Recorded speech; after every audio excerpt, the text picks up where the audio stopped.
नमस्कार. शक्तीपीठ महामार्ग जो मुख्यमंत्री देवेंद्र फडणवीस यांचा ड्रीम प्रोजेक्ट आहे त्याच्या कामाला आता वेग आला असून आज मोठा निर्णय या शक्तीपीठ महामार्गासंबंधित झाला आहे. शक्तीपीठ महामार्ग ज्या गावातून जाणार आहे त्याची फायनल यादी ही जाहीर झाली आहे. शक्तीपीठ महामार्ग हा राज्यातील सर्वात मोठा महामार्ग असून त्याची लांबी 802 किलोमीटर राहणार आहे. या महामार्गाला शासनाने मंजुरी दिली असून आज याची फायनल यादी ही जाहीर झाली आहे. यामध्ये काही गावांची नावे ही ॲड झाली आहे तर काही गावांची नावे यामधून वगळली देखील केली आहे. नेमकी काय सविस्तररित्या माहिती आलेली आहे तीच आपण या व्हिडिओमध्ये जाणून घेणार आहोत. सोबतच शक्तीपीठ महामार्गाची गट मोजणी संबंधीची देखील एक महत्त्वाची माहिती ही समोर आली आहे. ती देखील नेमकी काय आहे ते आपण व्हिडिओच्या शेवटी हे पाहणार आहोत. त्याकरिता व्हिडिओ शेवटपर्यंत बघा. पण त्याआधी आपण नेमकी या ज्या 12 जिल्हे आहे यवतमाळ, वर्धा, नांदेड, हिंगोली, परभणी, बीड, लातूर, धाराशिव, सोलापूर, सांगली, कोल्हापूर आणि सिंधुदुर्ग हे जे 12 जिल्हे आहे या 12 जिल्ह्यातील कोणकोणत्या गावातून हा महामार्ग जाणार आहे त्याची फायनल यादी नेमकी आज शासनाने कोणती दिली आहे ते आपण या व्हिडिओमध्ये आधी पाहू. त्याच्यानंतर नेमकी गट मोजणीची काय माहिती आहे ते चला जाणून घेऊ. तर मग चला आपण हे व्हिडिओला सुरुवात करूया. त्याआधी तुम्हाला एकच विनंती करू इच्छितो की चॅनलवरती जर आपण नवीन आलेले असाल तर एकच विनंती ही तुम्हाला सर्वांना करू इच्छितो की चॅनल नक्की सबस्क्राईब करून घ्या. कारण की ही जी माहिती आहे ती तुम्हाला कोणत्याच यूट्यूब चॅनलवरती किंवा TV चॅनलवरती पाहायला मिळणार नाहीये. मी तुमच्यासाठी अगदी ग्राउंड रिपोर्ट आणि ऑफिशियल माहिती या शासनाच्या वतीने जी आली आहे ती मी तुमच्यासाठी घेऊन येत असतो. त्याकरिता आपले यूट्यूब चॅनल सबस्क्राईब करून घ्या. तर मग चला व्हिडिओला आपण सुरुवात करूया. तर यवतमाळ जिल्ह्यातील गावांची नावे आहे मिरची, सुकळी, नागेशवाडी, हदगाव, बेलखेडा, आवळा, येरड. तर वर्धा जिल्ह्यातील गावांची नावे आहे वांडखू, पोवळी, शरद, देवळी, इसापूर आणि काजळसारा.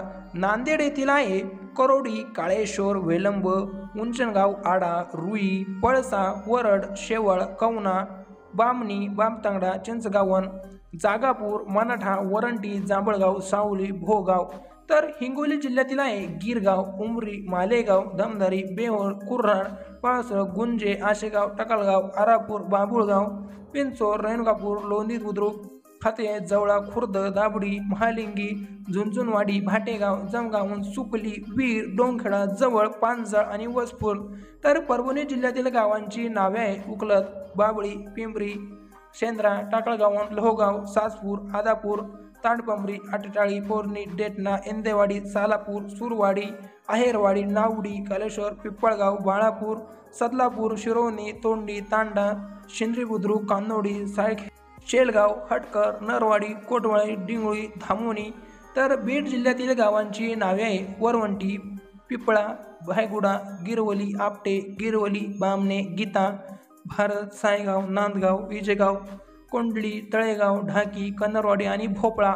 तर लातूर जिल्ह्यातील गावांची नावे आहे गांजूर, रामेश्वर, दिंडेगाव, कासरा, जवळा, ढोगी, ताटगाव, मांजरी, चिंचोली, हातगंग, गुरुड, अकोला, चाटा, भोयरा, बोपला, चांडगाव, माटेगाव, भोकरांबा, देशमुखांना, कैस, नाहोली, भेट आणि अंधोरा. तर धाराशिव जिल्ह्यातील गावांची नावे आहे खट्टेवाडी, नितली, घुगी, लासोना, सावंगी, कामेगाव, चिखली, महालिंगी, वरम, मेडसिंगा, देवळाई, शेकापूर, गौसूद, वरांटी, पोहरणी, वेण्णा, सुड्डी. तर कोल्हापूर जिल्ह्यातील गावांची नावे आहे मधूर, अदामुरी, गावोनी, वाघापूर, मडलंगे, बुरुद्रुक, कुरी, मैडे, खूर, निपना, दारवाडा, म्हसवे, गारगोटी, अकूर, पुष्पानगर, सोनारवाडी, कराडवाडी, शेरुळी, पटखंगळे, वगूर, सोनरी, नवले, देवडे, करवडे, सांगलेवाडी, सावंगे, हासुरी, नेररी, विकासवाडी, कनेरवाडी, कनोरी, वडगाव, कोबली, बुद्रुक, कोथळी, दानोली, शिमशिरगाव, चिपली, तारादळा, हातगंगले, तिळवणी, साजणी, मानकोर, पट्टी, दाभिळ, शेलम, परपोली, आंबडा, झुळेरान, कागल ग्रामीण, सुर्णे, ग्राहून, एकोंडी, बाबणी, खेबडे, गव्हाणी, खेरड, सावर्डी, बुद्रुक, सोनोळी, कुर्णी आणि धिरोणी. तर सोलापूर जिल्ह्यातील गावांची नावे आहे पोखरापूर, कलमरू, राई, मालेगाव, जळगाव, म्हसलाई, चौधरी, हत्तीजग, चिंचखोपण, शेलगाव, मोहोर, पडसाळी, मेथवडे, संगेवाडी, मांजरी, देवदत्तवाडी, औनवली, कासेगाव, चिवोनी, बामणी, खुनेश्वर, भोयरे, हिंगणी, निपाणी, आडेगाव, सौदाने, टाकली, सिकंदर, कोंडेवाडी, पाचेगाव, फुरुळ, फूल, चिंचोळी, विटे, पोरगाव, रांजणी, शेडफळ, एकुर्वी, कमलापूर, अजनवळे, चिकणे, वरझरे, नामझरे, चोपडी, कोले. तर सांगली जिल्ह्यातील गावांची नावे आहे घटनांद्रे, तिसंगी, शेटफळे, कौलापूर, बुधगाव, माधवनगर, कर्नाळ, पदमळे, डोंगरी, सोनी, सिद्धेवाडी, सावळज, नागाव, कवडे, अंजनी, वज्र, चोंदे, गव्हाण आणि सांगलवाडी. तर सिंधुदुर्ग जिल्ह्यातील गावांची नावे आहे उदेली, फणसवडे, आंबोली, गेलेले, घारण, तांदुळी, तांदा, डेंगे.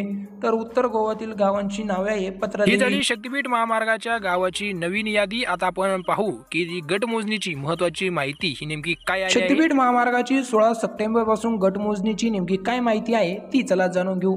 सांगोला तालुक्यातून जाणाऱ्या नागपूर ते गोवा शक्तिपीठ महामार्गातील 15 गावातील 792 गटाच्या मोजणीसाठी कार्यवाही 16 सप्टेंबर ते 31 ऑक्टोबरपर्यंत करण्यात येणार असून या गटाचा शेतकरी आहे त्यास यावेळी हजर राहता येणार असून 5 किंवा त्याहून जास्त एकत्र येऊन बेकायदेशीर जमाव जमवल्यास कलम 223 प्रमाणे शिक्षेस पात्र राहतील असा आदेश हा काढण्यात आला आहे.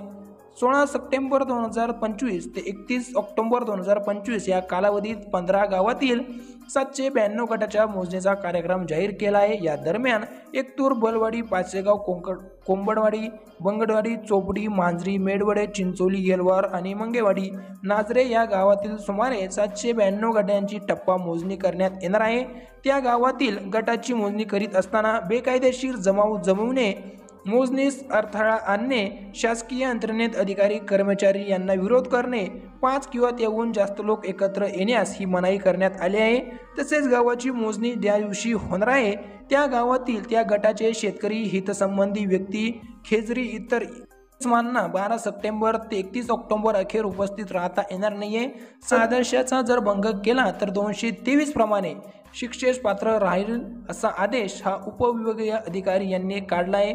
15 गावातील 792 गटाच्या मोजणीचा कार्यक्रम जाहीर केला असून तो पुढील प्रमाणे असून 16 सप्टेंबर रोजी चिकणे गट नंबर 77, 18 सप्टेंबर रोजी एकतूर 34 गट नंबर, बलवडी 3 व वारे 29 गट नंबर, 23 रोजी पाचेगाव, 96 ते 30 रोजी कोंबडवाडी 21 गट नंबरमध्ये, बंडगरवाडी 9 गट, सोमवारी 8, चोपडी 98, मांजरी 85, मेडवडे 63, चिंचोली 131, येलमार, मंगेवाडी 44 व नाझरे 50 गटांची मोजणी ही होणार आहे.